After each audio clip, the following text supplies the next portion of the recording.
ভারত স্বাধীন হওয়ার আগে থেকে আমরা প্যালেস্তানীয়দের পক্ষে, মানে 1936 স্বাধীনতা আন্দোলন, আমরা প্যালেস্তাইনের প্রতি সংহতি জানাই এবং সেই সংহতি জানায় কংগ্রেস ওয়ার্কিং কমিটি।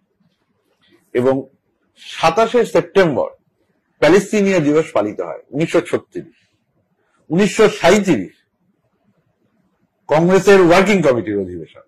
সেই ওয়ার্কিং কমিটির অধিবেশনে সন্ত্রাসের রাজত্বের অবসান এবং প্যালেস্টাইনের পার্টিশন সংক্রান্ত প্রস্তাবের তীব্র বিরোধিতা জানানো হয়। 36, 37, 38-এ পলাশ বলছিল হরিজন পত্রিকার সম্পাদকীয়তে গান্ধীজি দর্থহীনভাবে বলেন, ওর শব্দই নিচ্ছি আর, যে ইংল্যান্ড যেমন ইংলিশদের, ফ্রান্স যেমন ফরাসিদের, প্যালেস্টাইন সেভাবেই আরবদের।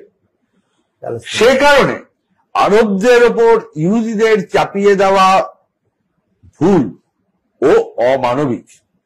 প্যালেস্টাইনে যা চলছে তাকে কোন রকম ভাবেই নৈতিক আচরণ বিধি দ্বারা তাকে বৈধতা দেওয়া যায় না। 38-এ এটা। ইভেন 39-এ কংগ্রেস ওয়ার্কিং কমিটি প্যালেস্টাইনের পক্ষে প্রস্তাব নেয়। শুধু কি তাই, 1947 রাষ্ট্রসংঘ কেন ওয়েস্ট এশিয়া? ওয়েস্ট এশিয়াতে তেল এবং প্রাকৃতিক গ্যাসের বিপুল সম্ভার। হিসেব অনুযায়ী অনেকে বলেন যে আজকের সভ্যতার চালিকা শক্তি হচ্ছে তেল। প্লেন থেকে শুরু করে গাড়ি সবই তাতে চলছে। আজ থেকে 35 বছর বাদে এটা হবে না, এটা থাকবে না। চেঞ্জ হচ্ছে, টেকনোলজি চেঞ্জ হচ্ছে, এনার্জি কোনটাকে ব্যবহার করা হবে তার পরিবর্তন ঘটছে। তাহলে যদি 30-35 বছর বাদে সেটা হাইড্রোজেন নির্ভর গোটা সিভিলাইজেশন হয়ে যায়, তাহলে এই 35 বছর যে তেল থেকে গ্যাস থেকে যে টাকা, ডলারের নৃত্য গোটা পৃথিবী জুড়ে লাগানো যায়, মার্কিনীদের নজর হচ্ছে ওটা। এই কারণে ইসরায়েল যে প্রথম আক্রমণ করে, সেই আক্রমণ করেছে যেখানে, সেটা হচ্ছে এরকম তেল তোলবার যে মূল প্রজেক্ট, সেই প্রজেক্টে ঘা মেরেছে যাতে ও তেল তুলতে না পারে। ইসরায়েল ওয়েস্ট এশিয়ায় চায় বিস্তারবাদ, আর এখানে ইউএস চায়, আমেরিকা চায় সাম্রাজ্যবাদী হেজিমনি, সাম্রাজ্যবাদী আধিপত্য। এই দুটো একসাথে মিশছে আর কি।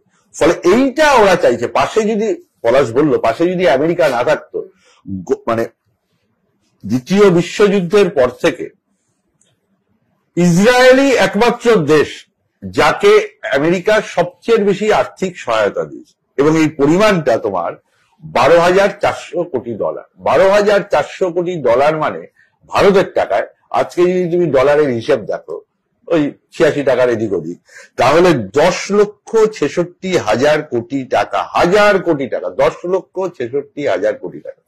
শুধু তাই না, 2016 থেকে আমেরিকা প্রতি বছর ইসরায়েলকে দিচ্ছে 380 কোটি টাকা, মানে 32,680 কোটি টাকা। এই আধিপত্য রক্ষা শুধু ইসরায়েলকে না, ওর গোটা ওয়েস্ট এশিয়ায় আধিপত্য যাতে, যেটা পলাশ বলল, ওটা একটা ঘাঁটি হিসেবে রাখতে চায়। মোসাদ কেবলমাত্র একটা ইন্টেলিজেন্স, সেটুকু বোধহয় নয়। মানে সিআইএও যা, সে চেতনার মারিচ সংবাদ নাটক ছিল, সে নাটকে গান ছিল যে গভীর রাতে পিয়ার সাথে কোন কথাটি কও, সব জানতে পারবে সিয়ার কাছে, সিয়া সিয়া সিয়া। তো মানে এমনই সিয়া। তো মোসাদ তো একটা জঙ্গি গোষ্ঠীর মতো আচরণ তো মোসাদের। আমরা গোটা পৃথিবীর চোখ গাজাতে। ওয়েস্ট ব্যাংকে কি হচ্ছে? প্যালেস্টাইনের এক প্রান্তের মানুষ আরেক প্রান্তে তার ল্যান্ডের মধ্যে দিয়ে যেতে পারে না, তার সমুদ্র দখল হয়ে গিয়েছে, তার একটা এয়ারপোর্ট ছিল, সে কবে শেষ? এখন তো গাজা ধ্বংসস্তূপ। ওয়েস্ট ব্যাংকে অকুপেশন বাড়ছে, অবৈধ সেটলারদেরকে ঢুকিয়ে দেওয়া হচ্ছে। একটা সিনেমার কথা বলি, 12 ফিট অ্যাপার্ট সিনেমাটার নাম। একদিকে প্রেমিক আর একদিকে প্রেমিকা, আর মাঝখানে পাঁচিলটা কিছু না হলেও কলকাতা শহরে বাড়িগুলোর যা উচ্চতা তাতে 3 তলা বাড়ির সমান। নাইলনের দড়ি হুকের মতো টাঙিয়ে ওপারে যাওয়া, আর যদি আইডিএফ এর নজরে পড়ে ও গুলি করে তাকে মেরে ফেলবে। তাহলে এই ওদের মোসাদ হোক অথবা আইডিএফ হোক অথবা জায়নিস্ট জঙ্গি গোষ্ঠীগুলো যা মার্কিনী সাহায্যে অর্থে পুষ্ট হচ্ছে,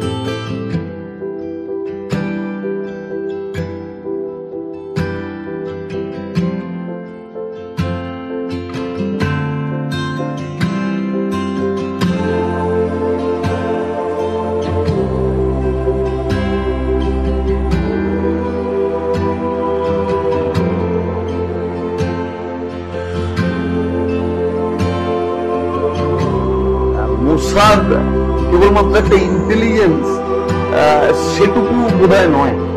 মানে সিআইএও যা সে চেতনার মানিক সংবাদ নাটক ছিল, সে নাটকে গান ছিল যে গভীর রাতে পিয়ার সাথে কোন কথাটি কও, সব জানতে পারবে সিয়ার কাছে, সিয়া সিয়া সিয়া।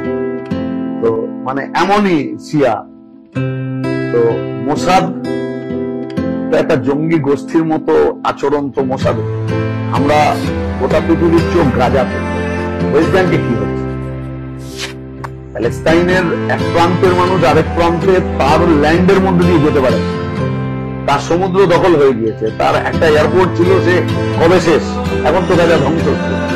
ওয়েস্ট ব্যাংকে অকুপেশন বাড়ছে, অবৈধ সেটলারদেরকে ঢুকিয়ে দেওয়া হচ্ছে। একটা সিনেমার কথা বলি, 12 ফিট অ্যাপার্ট সিনেমাটার নাম। একদিকে প্রেমিক আর একদিকে প্রেমিকা, আর মাঝখানে পাঁচিলটা কিছু না হলেও কলকাতা শহরে বাড়িগুলোর যা উচ্চতা তাতে 3 তলা বাড়ির সমান। নাইলনের দড়ি বুকের মতো টাঙিয়ে ওপারে যাওয়া, আর যদি আইডিএফ এর নজরে পড়ে ও গুলি করে তাকে মেরে ফেলবে।